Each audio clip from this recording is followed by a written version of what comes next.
Bienvenidos a un nuevo vídeo del canal de piezas. Bien, voy a hacer un vídeo corto con algo que nunca hay que hacer porque se puede romper el motor del coche.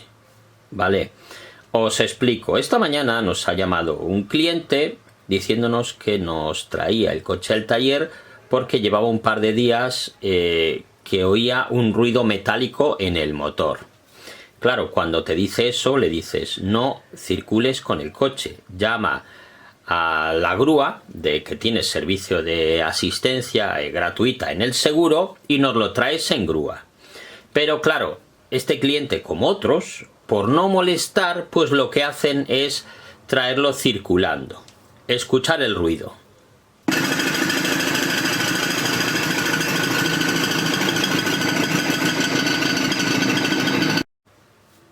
Ya oís el ruido. Aquí el problema que tiene es que este coche se ha quedado sin aceite.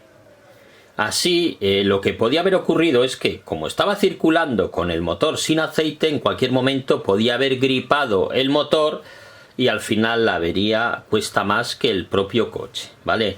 Tener cuidado con estas cosas. Si oís ruidos fuertes o ruidos metálicos en el motor, no os arriesguéis. Llamáis a la grúa con la que tengáis contratada con el seguro y lo traéis o lo lleváis a vuestro taller de confianza, ¿vale?